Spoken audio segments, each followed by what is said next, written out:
Baik, saya mulai. Kemarin kita sudah belajar tentang layout inverter. Sekarang kita lanjutkan, ya. Ini salah satu contoh layout inverter yang terakhir kemarin dengan orientasi horizontal. Ya, di atasnya PMOS, di bawahnya NMOS. Nah, hari ini kita bahas untuk teknik-teknik kita melayout daripada transistor, ya. Ya, pertama adalah interdigitized, ya. Jadi interdigitized ini adalah kita memecah transistor, ya, menjadi transistor beberapa bagian yang sama terhubung secara paralel atau biasa disebut juga dengan finger, ya. Jadi satu transistor besar itu, ya, sebenarnya bisa kita pecah-pecah, ya. Permasalahannya kalau transistor itu besar dalam artian W per L, W-nya terlalu besar, misalnya sudah ingin arusnya besar gitu ya, maka W-nya saudara besarkan. Nah, ketika saudara membesarkan W-nya, ya, bisa jadi transistor itu terlalu tinggi, ya, jadi memanjang begitu ya. Nah, ini nggak cocok dengan sistem kita. Maksudnya layoutnya nanti akan acak-acakan, ya. Apalagi kalau kita inginnya tingginya sama gitu ya, tingginya semuanya sama. Nah, salah satu caranya adalah kita melakukan interdigitize, ya, atau kita melakukan finger. Jadi satu transistor besar itu sama dengan kalau kita paralel seperti ini. Nah, ini kan ada dua transistor yang kita paralel, yang kanan dan bagian yang kiri, ya. Nah, yang bagian kanan ini kan disatukan semua drain-nya dan disatukan semua source-nya. Nah, ini kalau kita buat gambar jadinya seperti ini, ya. Jadi berarti kan di sini saudara lihat ini contoh yang kiri ini ya, drain, ya, ini kan disatukan semua di E-ref, ya. Berarti dia digabungkan semua. Ini menggunakan metal gitu ya. Ya. Ini disatukan, ya. Kemudian source-nya juga disatukan, ya. Kemudian dihubungkan dengan metal seperti ini, ya. Ini E-out-nya kita lihat di bagian bawah, ya. E-out-nya output-nya ya, yang kanan ini, ya. Itu kan dihubungkan di sini, ya. Nah, ini salah satu ini. Nah, permasalahannya sebenarnya seperti ini. Jadi kalau kita ingin arusnya besar atau berakibat transistornya akan panjang, misalnya W per L gini. Kalau bisa jadi kalau misalnya perbandingannya 100 dibanding 2 lambda, ya, maka dia akan sangat panjang sekali, ya. Dan ini tidak proporsional untuk ketika kita membuat layout. Nah, caranya seperti ini, ya. Transistor yang panjang tadi yang 100 lambda tadi, ya, lambda itu adalah satuan ininya, ya, panjangnya, ya. Jadi lambdanya itu bisa misalnya 0,3 mikron gitu ya, 0,18 gitu ya, seperti itu, ya. Nah, kita bisa lakukan misalnya di sini source drain, source drain, source drain, ya, dibuat seperti ini. Nah, hanya kalau saudara buatnya diurut seperti ini, misalnya source drain, source drain, source drain, source drain, akibatnya di sini ada minimum, ada jarak minimum. Kita nggak boleh dekat-dekat, ya, tidak boleh terlalu dekat source dan drainnya, ya, sehingga ini ada jarak, sehingga ini akan jauh, ya. Nah, makanya kita di flip, jadi bukan source drain, source drain, source drain, tapi source drain, drain, source. Kemudian source, drain, drain, source. Ya, jadi seperti itu. Nah, kalau kita lihat tadi di desainnya, bahwa kita ingin menggabungkan drainnya semua digabung, source-nya semua digabung. Ya. Nah, berarti akan memudahkan bahwa nih source, nih drain udah pada digabung, source juga pada digabung, drain digabung, ya. Nah, kalau seperti ini kita bisa disatukan, tidak perlu membuat dua seperti ini, fisiknya kita satukan saja. Jadi dua drain ini disatukan, ya, menjadi ini, ya, seperti ini. Nah, jadi source drain, source, ya. Nah, kalau ini sudah begini, tinggal kita menggabungkan, source digabungkan semua, drain digabungkan semua. Nah, kita melakukan seperti ini, jadi ini drain digabungkan melalui metal, source juga digabungkan. Kemudian gate-nya juga semua digabungkan, ya, menggunakan polisilikon. Jadi ada 3 terminal, source, drain, gate, ya. Nah, ini kelihatannya terlalu besar ya, karena kita ingin dia kecil. Ya.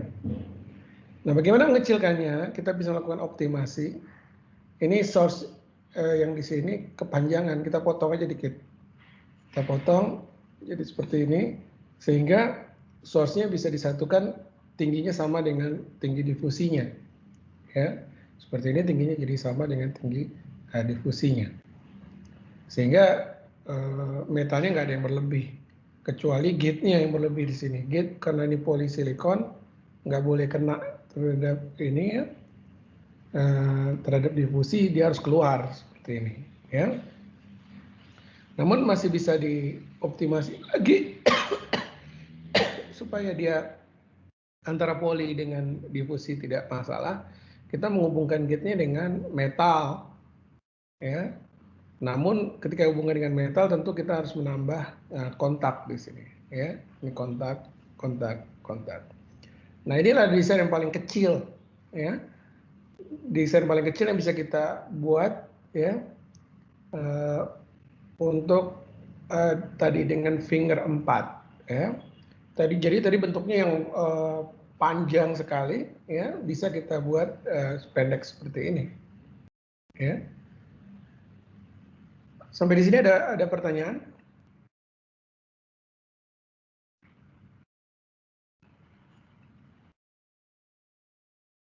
Ada pertanyaan?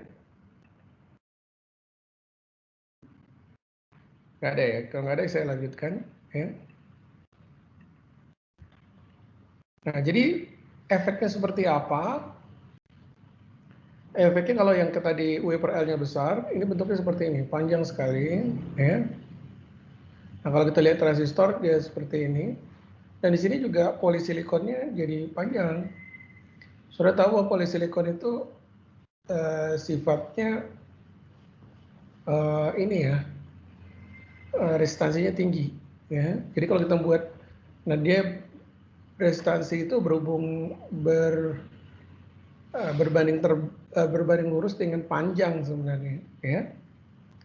Nah, makin panjang seperti ini maka resistansinya besar, maka di gate-nya akan timbul resistansi yang besar ya. Nah, kemudian kalau kita tadi lakukan finger menjadi 4 buah transistor ya, kita bisa membuat seperti ini, source drain, source drain, source. Kemudian drain dengan drain digabungkan, source dengan source digabungkan, kemudian ditambah polisilikon sebagai gate-nya ya. Jadi ini contoh implementasi sebuah transistor dengan W per L yang besar sekali ya. Ada pertanyaan sampai di sini?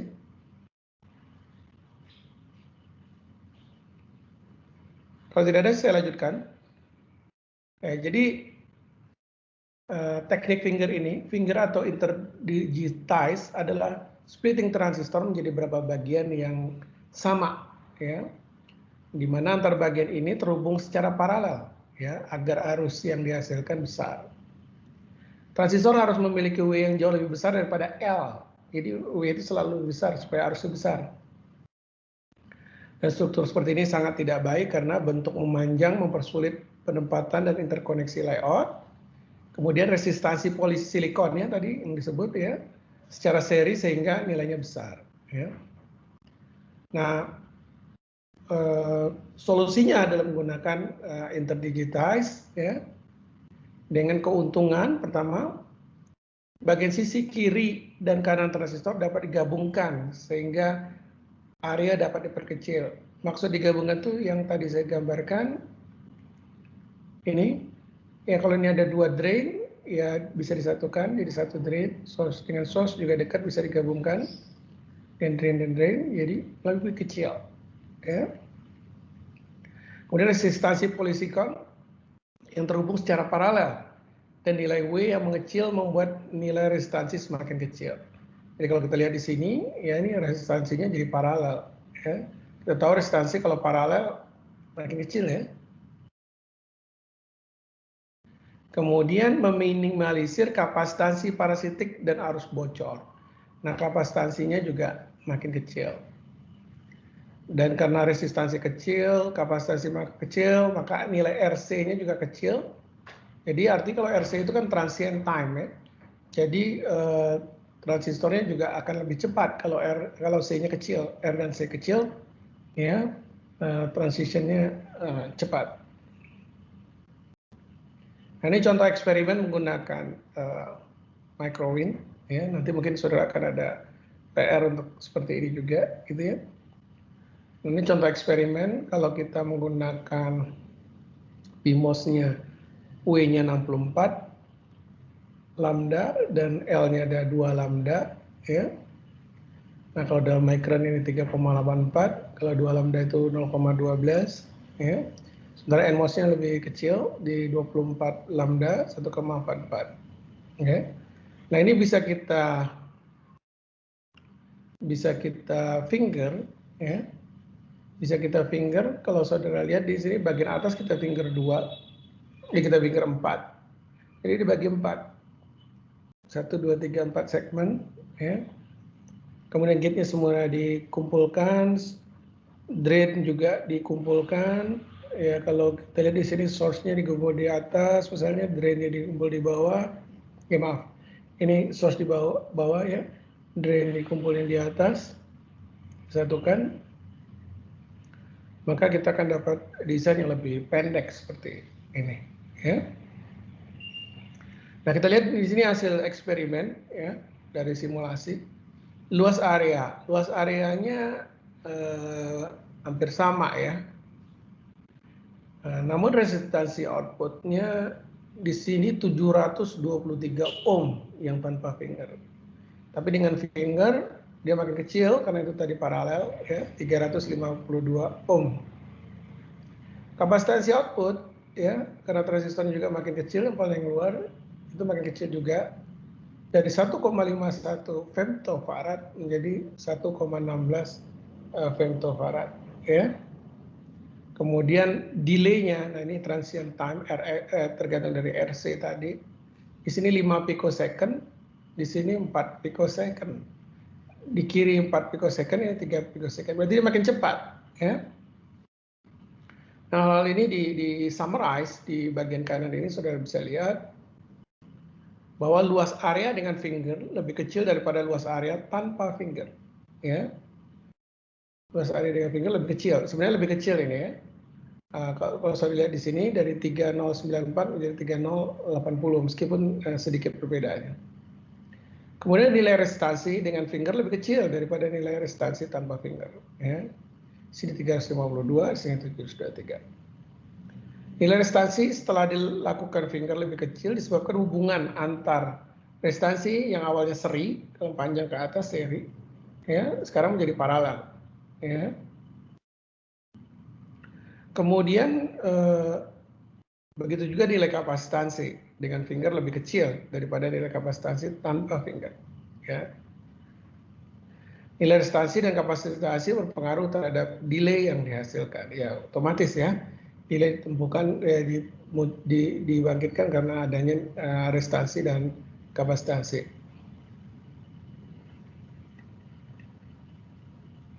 Nah, ini contoh ketika kita membuat ya non finger yang sebelah kiri ya.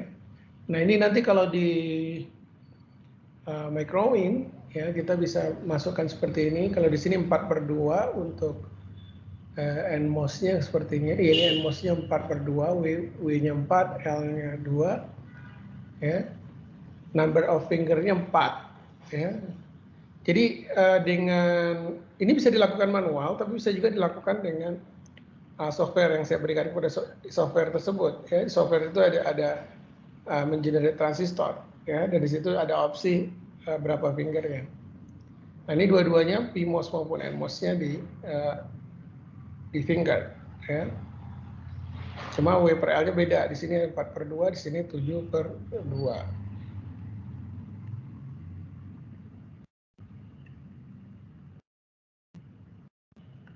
Nah, ini contoh memfinger. Ini menggunakan manual, ya. Manual bentuknya seperti ini, ya. Tadi yang menggunakan toolsnya, dia gate-nya disatuin semua. Kalau di sini kan boleh pakai metal. Sebenarnya terserah saudara. Tapi nanti akan berbeda di nilai resistansi dan kapasitansi. Jadi di sini ada art-nya sebenarnya. Ya, art-nya bagaimana kita membuat desain itu sekecil mungkin, dan resistansi sekecil mungkin, dan kapasitansi sekecil mungkin.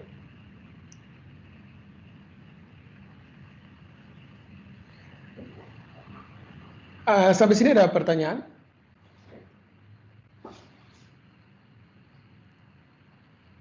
Oke. Nah, jadi ini topik yang agak sedikit lain, ya.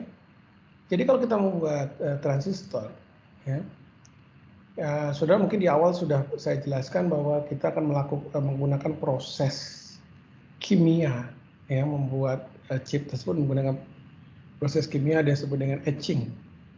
Ya, kita mengkikis metalnya, mengkikis lapisannya, ya, dan saudara tahu bahwa kalau kita mengkikis gitu, meskipun ada patternnya nanti dibuat, ya, bisa jadi mengikisnya terlalu dalam. Nah, efeknya apa? Proses yang tidak teliti tersebut bisa jadi mempengaruhi W per L-nya, mempengaruhi kinerja daripada transistor tersebut. Nah, untuk mengatasi hal tersebut, kita di sebelah kiri kanan daripada layout kita itu kita tambahkan transistor, tapi transistor ini dummy, ya. Transistornya itu tidak bekerja sebenarnya, ya. Dia hanya melindungi, ya. Ya, kalau kita lihat di sini sebenarnya bagian daripada transistornya hanya yang ini, yang di tengah ini. Nah, yang kirinya ini dan yang kanan ini dummy transistor, ya. Untuk membuat si MOS itu tidak bekerja, gimana caranya? Ya, ada yang bisa jawab? Bagaimana untuk membuat transistor, bukan CMOS, NMOS, transistor MOS supaya tidak bekerja, tapi ada di desain kita. Bagaimana caranya?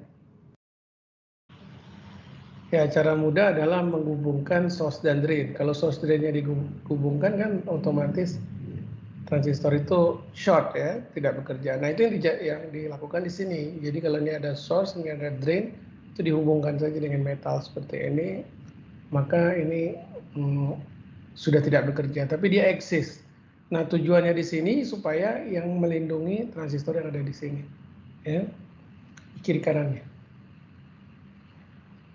Nah, ini efek daripada overcut, ya. Jadi kalau kita kasih cairan, dia terlalu mengikis terlalu banyak, ya. Nah, ini yang hal penting juga ketika membuat layout adalah struktur common centroid, ya. Nah, ini common centroid bertujuan untuk meminimisasi jarak antara transistor dan menyeimbangkan rancangan transistor ke segala arah, ya. Nah, ini juga untuk permasalahan-permasalahan simetris, ya. Kita sering membuat transistor harus simetris, gitu, ya.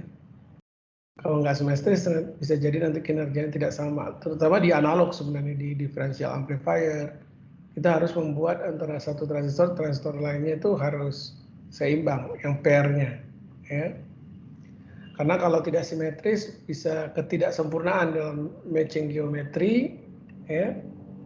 Kemudian mismatch parameter teknologinya dan resistansi parasitiknya juga berbeda, ya. Nah, ini oke, ini teknik lain yang banyak dipakai juga agar desain tersebut kecil, ya. Itu disebut dengan teknik permutasi, ya. Tadi sebenarnya sudah diaplikasikan. Jadi kalau ada dua transistor berdekatan, source drain, maka ini akan ada jarak minimum, ya. Nanti kita akan pelajari di design rule terkait dengan syarat-syarat jarak minimum, ya. Tapi kalau kita flip, misalnya source drainnya kita dekatkan, kemudian drainnya bisa kita satukan, maka jarak antara gate 1, gate 2 itu menjadi 6 lambda saja. Kalau di sini kan berarti jaraknya 5 lambda tambah 4 tambah 5, berarti ada 14 lambda, sementara yang gini hanya 6 lambda. Ya. Nah, teknik ini disebut dengan teknik permutasi, ya, atau biasa juga disebut dengan abad, ya, abad, ya. Jadi dengan teknik ini luas rancangan semakin kecil, ya, ya karena tidak ada jarak minimum, ya. Kemudian ini juga kontak ini disatukan, kalau sini ada 2 jadi 1, ya. Nah, prakteknya seperti apa? Ini contoh prakteknya. Kalau saudara mempunyai sebuah inverter ditambah dengan gerbang apa ini? Siapa bisa tahu? Bisa jawab ini? Ini gerbang apa yang sebelah kanan? Kok kayaknya ada yang salah itu. Tapi di bawah seri, di atas kok seri lagi. Ya anyway, kalau kita lihat di bawah ini dia serial, harusnya di sini paralel, ya. Nah, ini kan ada source drain, ada source drain. Nah, drain yang ini dengan drain ini itu bisa disatukan, gitu ya. Oh, maaf, di sini nih dia drain yang ini ya. Ini drainnya, ya. Nah, ini kan sama-sama connect ke VDD, ya. Ini connect ke VDD, ini connect juga ke VDD. Nah, makanya solusinya ini bisa kita flip, ya. Flip, kemudian setelah di flip di merge, ya. Sehingga ini jadi seperti ini, lebih dekat, ya. Paham nggak? Jadi ininya dibalik, gitu ya. Ini kan sama-sama terhubung ke VDD, ini hubung ke VDD. Cuma kalau di sini yang hubung ke VDD kiri, kalau ini sebelah ini kiri juga. Nah, kita ubah ini yang terhubung ke VDD ke kanan, karena sama-sama terhubung ke VDD ya udah disatuin aja, ya. Ya.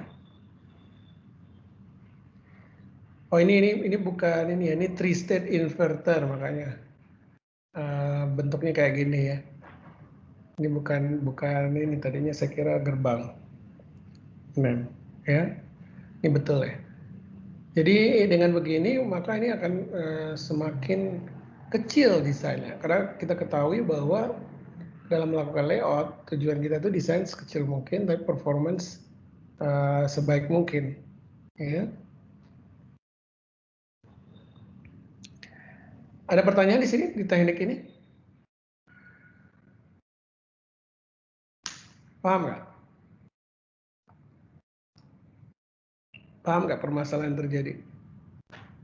Karena ini ada jarak, kemudian di sini ada 2 kontak, sementara kalau di sini jarak itu sudah 0 dan kontaknya jadi 1, ya. Ini kita sebut dengan abad, ya. Ya ini contoh layout dengan permutasi juga, ya. Ini kan saudara lihat di bagian ini layoutnya.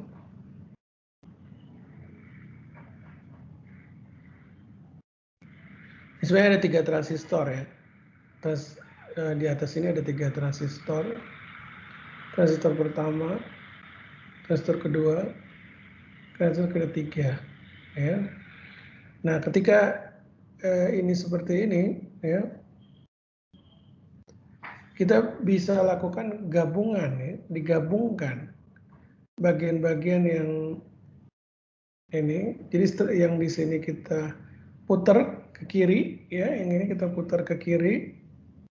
Kemudian ini bisa kita masukkan, kemudian mana yang terkoneksi kita jadikan satu. Jadi dia nyatu seperti ini, ya. Nah, teknik penggabungan ini ya, yang ini kan ini sebagai gerbang OR, jadi ini paralel, ini serial. Kemudian dihubungkan dengan inverter, yang kanan ini inverter. Ya. Nah, namun kita bisa ubah posisi-posisinya sehingga dia jauh lebih kecil. Yang kanan ini kita lihat, ya. Dengan cara ini kan gerbang OR tanpa permutasi itu 11,75. Ya, yang kiri ini 11,75 mikrometer, sementara yang kanan ini hanya 7,48 mikrometer. Nah, ini nanti berdampak kepada daya, ya. Ya, yang kanan ini 13,25 mikrowatt, sementara yang kiri 12,53 mikrowatt.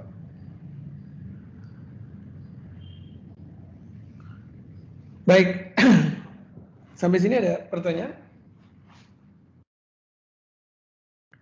Nah, untuk membuat transistor lebih besar kinerjanya, dalam artian arusnya lebih besar dan lebih cepat, itu kita tahu bahwa yang dilakukan perbandingan W per L-nya harus sebesar mungkin.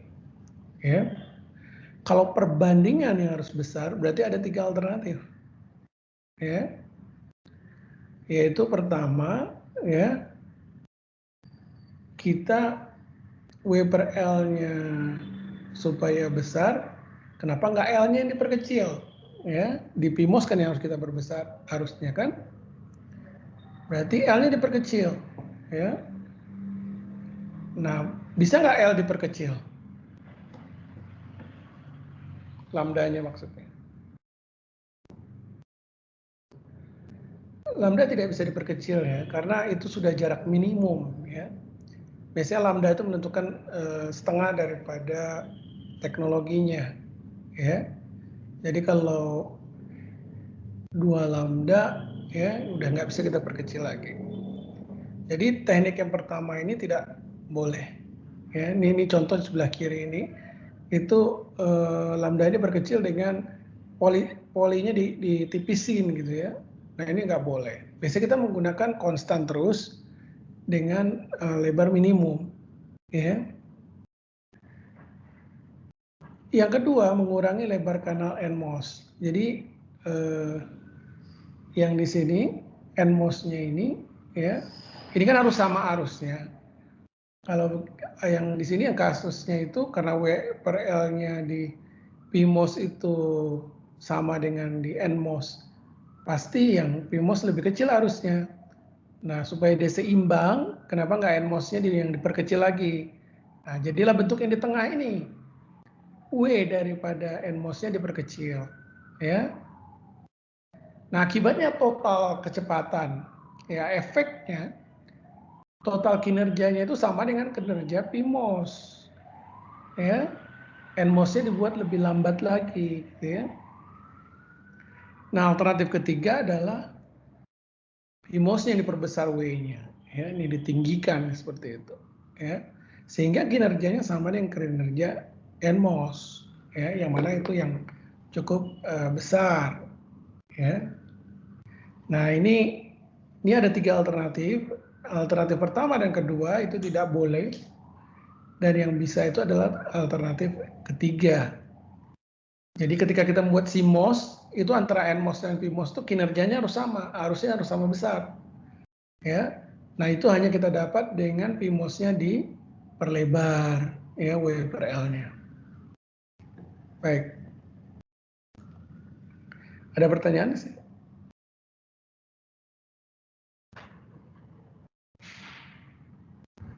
Ya, ini contoh kinerjanya. Yang alternatif A tadi, ya, ini tampak selain daripada efek yang saya sebutkan tadi, ini juga nggak sama kecepatan TPLH itu propagation delay dari low ke high, TPHL itu propagation delay dari high ke low. Ini nggak seimbang, ya. Low ke high-nya 18 picosecond, high ke low-nya 21 picosecond. Alternatif B, ya, yang low ke high-nya 23 picosecond, high ke low-nya 21 picosecond. Yang C-nya 16 picosecond, 18 picosecond. Nah, yang terbaik itu adalah yang C, ya. Nah, ini cukup seimbang. Nah, ini dalam ini juga tips untuk melakukan desain, ya. Ya, kita tahu bahwa kalau kita mau menghubungkan source ke drain gitu ya, source ke drain seperti ini, ya. Maka kalau permukaannya itu kecil gitu ya, arus-arus yang ada di sini kecil, maka ini sementara dia nanti akan ada perpindahan di semua permukaan, berakibat resistansinya besar sekali di sini. Ya, dia numpuk ya di satu interkoneksi ini. Nah, alternatifnya seperti saya jelaskan di awal sebenarnya, ya, itu metalnya kita perpanjang, kemudian untuk jarak-jarak minimum kita kasih kontak. Di sebanyak mungkin kontaknya kita berikan. Ya. Berapa jaraknya? Jaraknya sesuai nanti dengan desain rule-nya, yaitu jarak minimum yang diperbolehkan. Ya. Nah, sudah masukkan sebanyak-banyak mungkin ya kontak di situ. Ya. Oke. Nah, ini hal yang mempengaruhi kinerja juga, ya. Jadi delay dari sebuah inverter itu bergantung kepada kapasitansi beban. Kita tahu bahwa inverter ataupun gerbang itu mentugel 0, 1, 1, 0 itu tergantung kapasitansi daripada bebannya. Semakin besar kapasitansi bebannya berarti dia harus mencharge lebih lama dan juga mendischarge lebih lama sehingga sistem itu lambat. Ya. Nah, kapasitansi kalau kita membuat gerbang yang berhubungan, satu gerbang mendrive gerbang lainnya, ya, kapasitansi bebannya itu adalah kapasitansi gate di gate selanjutnya yang dia berhubungan. Misalnya ini ada satu inverter connect dengan inverter berikutnya, maka gate kapasitas dari inverter berikutnya itu menjadi bebannya. Nah, kalau inverter yang di drive itu banyak, seperti ini ada 4, ya, maka kapasitansi terhubung paralel, dan kalau di kapasitansi, kalau sesuatu yang paralel itu ada dijumlahkan total kapasitansinya. Jadi kapasitansinya makin besar kalau kita harus mendrive banyak gate. Ini dimodelkan di yang kanan, ibaratnya kalau kita cuma mendrive satu inverter, kita bisa memodelkan dengan suatu C yang kecil. Ya. Sementara kalau yang di bawah ada 4, itu sama dengan kita mendrive C yang besar. Ya. Ya. Nah, beban seperti ini itu kita sebut dengan fan out. Ya. Jadi ini kita sebut dengan 4 inverter ini 4 fan out. Ya. Nah, ini yang perlu diperhatikan. Jadi kalau membuat suatu sistem, ya, diusahakan bebannya itu tidak terlalu besar. Kalau terlalu besar ya akan mempengaruhi kinerja sistem keseluruhan.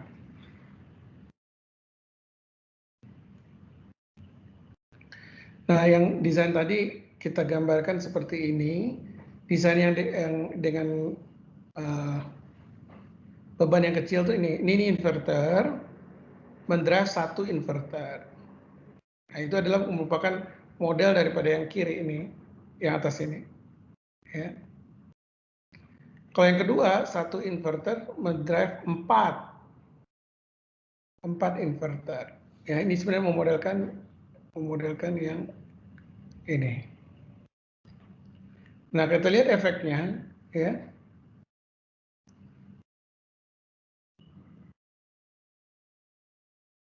Kalau fan out-nya 1, ya, itu dia 44 picosecond baik ke high ke low maupun low ke high. Tapi kalau 4 bebannya, dia menjadi 46 picosecond. Jadi lebih lambat, gitu ya. Ini kalau kita simulasikan ya di sini inputnya high ke low, low ke high, ini dia tidak langsung seperti itu ya, tapi dia ada waktu ya. Nah ini kalau kita gambarkan, kalau dia fan out-nya 1 kencang sekali, fan out-nya 4 lebih lambat ini. Ini kan ada proses charging discharging, dia lebih lambat. Fan out-nya 4. Nah kalau dia ini switching dari high ke low. Kalau low ke high dia cuma ada 1. Kenapa nih gambarnya seperti ini? Kenapa low ke high-nya sama? Tapi high ke low-nya enggak sama.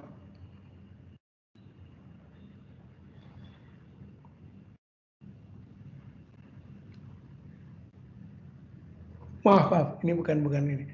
Ini outputnya, ini kan inverter ya. Ini outputnya sama ya untuk kedua-duanya. Ini inputnya sama. Ini inputnya, ini outputnya. Outputnya jadi nggak sama.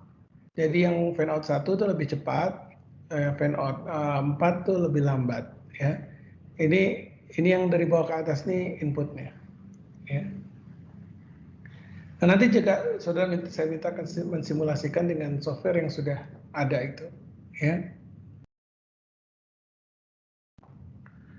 Nah ini kalau kita lihat dari kapasitansinya, kalau kapasitansi makin besar, maka delay-nya juga makin besar. Jadi ini menggambarkan kapasitansi makin besar, waktu transisi dari low ke high maupun high ke low-nya makin lambat. Nah ini kalau kita melakukan perancangan, ya, dalam hal ini kita menggunakan tools Mentor Graphics, ya. Coba sekarang saya menyarankan menggunakan microwave dulu ya. Nah itu kita desain transistornya seperti ini PMOS-nya, ini NMOS-nya. Sini ada parameter WPL-nya mau berapa gitu ya. Nah ini untuk inverternya. Nah ini inverter. Simbolnya kalau menggunakan Mentor Graphic ini seperti ini ya. Nah kemudian kalau kita melakukan simulasi menggunakan Mentor Graphic, kita memberi sumber tegangan. Kemudian ini adalah pattern daripada tegangan tersebut ya. Nah ini kalau kita simulasikan, ini inputnya kotak seperti ini, outputnya nggak akan secepat ini karena dia ada propagation time tadi ya, seperti ini.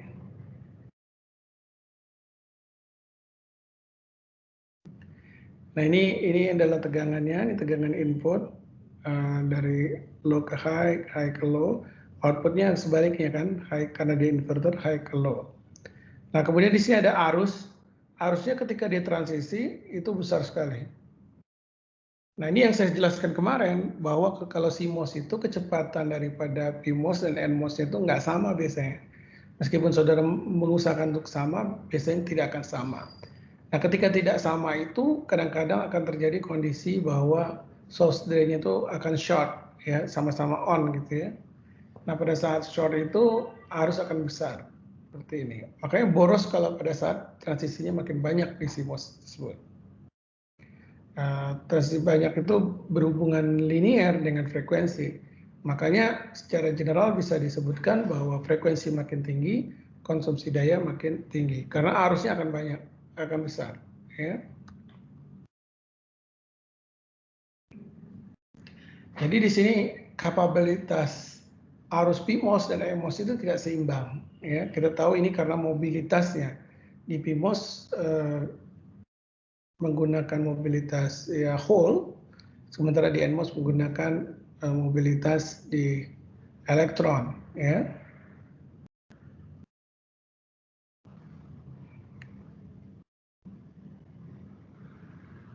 Ini kita mensimulasikan PMOS untuk teknologi 0,18 ya. Ya teknologinya saya lupa berapa. Tapi di sini kita menggunakan untuk PMOS-nya UI-nya itu 0,81 mikrometer. Nah, dengan melakukan itu, saudara lihat di sini dia lebih cepat, ya. Transisinya lebih cepat ini, ya, karena UI realnya dibesarkan, ya.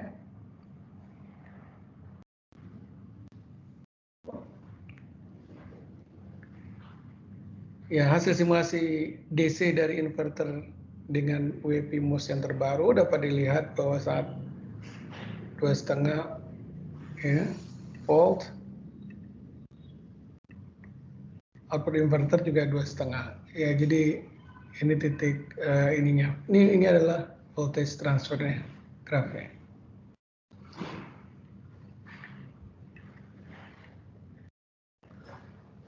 Nah, di simulasi itu seperti di SPICE ataupun di Microwin, kita bisa melakukan simulasi random, ya, Monte Carlo, ya. Diperlakukan simulasi rancangan yang kondisi nilai tegangan threshold dan mobility yang random. Jadi kita tahu bahwa threshold itu berubah-ubah tergantung dari prosesnya, ya. Nah, kalau kita ubah-ubah dengan error distribusi Gaussian, ya, nah, kita akan mendapatkan karakteristik seperti ini, ya. Ini kita plot di posisi yang sama, ya. Jadi akan ada rise time dan fall time itu ada waktu delay-nya. Fluktuasinya juga ada, ya. Tidak pas, ya. Nah, ini rancangan layout, ya, menggunakan di sini menggunakan software mentor grafik, ya. Ya, bentuknya seperti ini, ya. Di bawahnya adalah NMOS-nya, di atas PMOS-nya.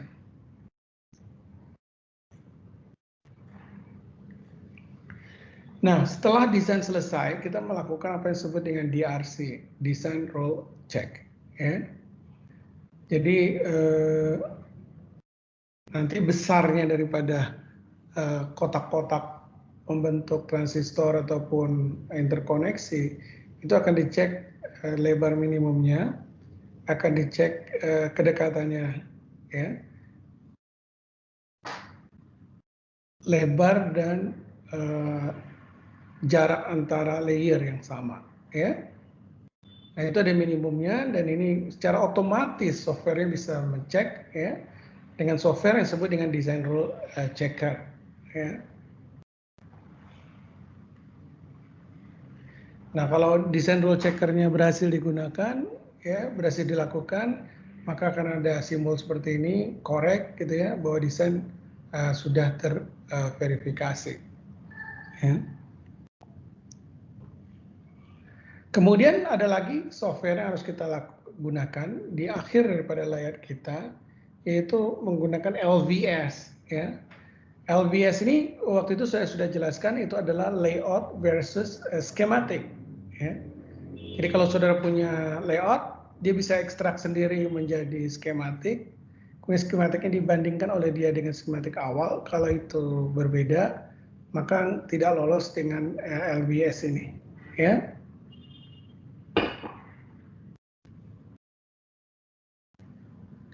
Kemudian terakhir ada namanya post layout simulation, ya.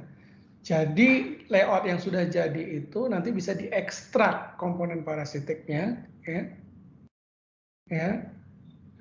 Kemudian di dalam file dengan .dspf, ya, ini parasitiknya. Jadi software itu bisa menghitung sendiri, ya. Bisa menghitung berapa komponen-komponen parasitiknya, ya. Nah, dari situ dilakukan simulasi ulang. Nah, itu performanya biasanya menurun karena ini memperhitungkan restansi dan kapasitansi di segala sisi, ya, baik itu di desainnya. Ya, di post layout mungkin biasanya hasil simulasinya akan lebih jelek, ya, lebih jelek daripada yang tidak sebelum diekstrak komponen parasitik, ya. Karena post layout itu sudah mengekstrak dan banyak komponen-komponen yang tidak kita desain itu muncul di situ, ya. Ya munculnya itu misalnya dari interkoneksi, ya, dari desain-desain terlalu panjang, terlalu lebar, ya, bisa menimbulkan hal tersebut. Baik, sampai sini ada pertanyaan?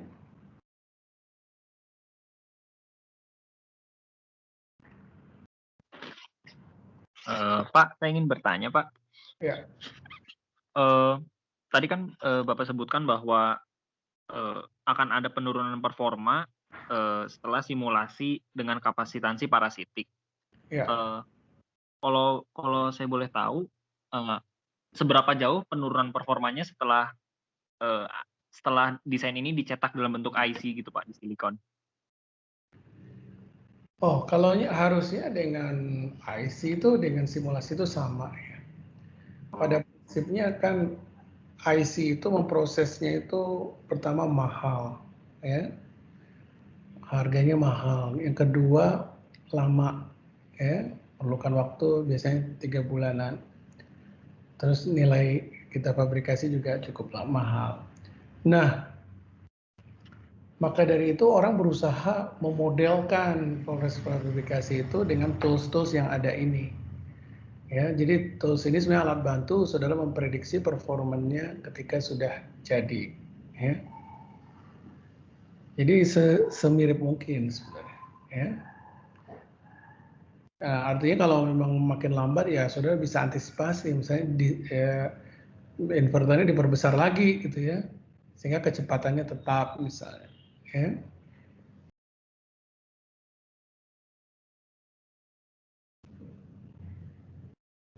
Paham ya? Iya Pak, cukup jawab Pak.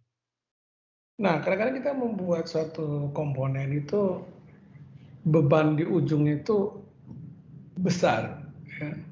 Sebagai contoh, sudah mendrive motor gitu ya. Kalau drive motor kan itu kapasitasnya besar sekali. Ya. Nah, bagaimana kalau kita mau drive beban yang besar? Caranya gimana? Itu jadi pertanyaan. Kalau begitu dipasang aja driver, dipasang saja inverter atau buffer yang nilainya besar, W per L-nya besar, sehingga dia bisa mendrive kapasitansi itu. Betul nggak approach-nya seperti itu?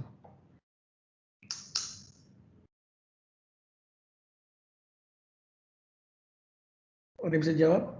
Untuk mendrive beban yang berat, kita gunakan inverter yang besar sekali.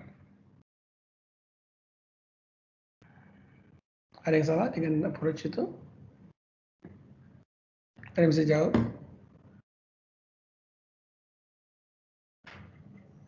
Menurut saya itu sudah benar Pak. Sudah benar ya? Nah, coba akan timbul permasalahan lagi. Kalau sudah membuat inverter terlalu besar, itu saya tahu tadi bilang parasitik di kapasitansi di gate-nya itu akan besar. Nah, ini berbanding lurus kalau kapasitansi itu dengan luasnya gitu ya. Nah, kalau dia besar juga nanti dia didrive oleh transistor yang besar juga. Jadi besar terus gitu ya. Nah, solusinya seperti apa? Solusinya kira-kira seperti ini ya. Jadi kita bertahap gitu. Kalau kita ingin dia besar, kita melakukan bertahap. Contoh di sini ada N tahap gitu ya. Ya, jadi nanti dari sini misalnya naik 1 kali lipat, dari sini naik lagi 2 kali lipat, di sini naik lagi 2 kali lipat, totalnya itu nanti tinggal dikalikan ya. Nah, dengan begitu dia bertahap dari kecil besar kecil besar kecil dari kecil ke besar ya. Jadi ini dengan adanya begini nanti komponen di belakang yang besar itu tidak merasakan beban yang besar tadi gitu ya. Jadi dia gradually lah seperti itu. Nah, pertanyaannya berapa tahap ini dilakukan dan berapa ukuran transistornya?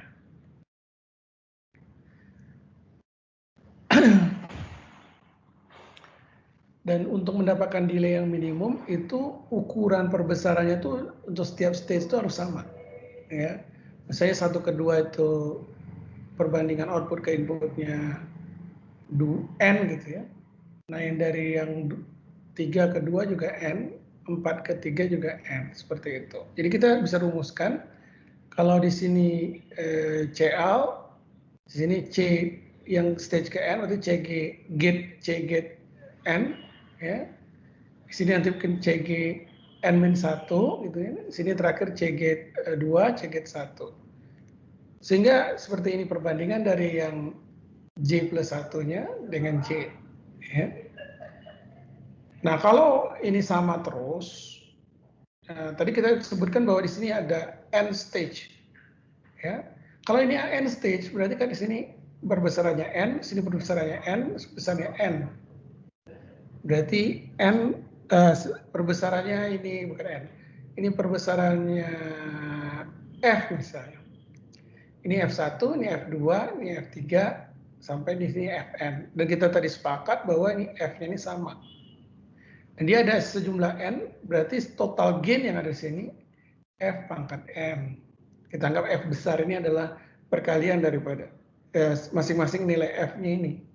Kita anggap sama, berarti ini F pangkat N. Untuk perbandingan buffer atau inverter yang berurutan. Ya. Nah, kalau kita menanyakan berapa nilai ideal daripada gainnya, maka ini tes sebalik. F sama dengan CL per CG-1 pangkat 1/N. Jadi berapa N-nya? N-nya itu adalah ln dari CL per CG1. Gitu ya. Nah, kalau ini nilai N ini dimasukkan, ya, maka kita akan mendapat bahwa F itu sama dengan E. Ya, sama dengan nilai E, yaitu 2,71828. Ya, jadi kalau saudara ingin gitu ya, nanti tinggal saudara masukkan di sini, ya.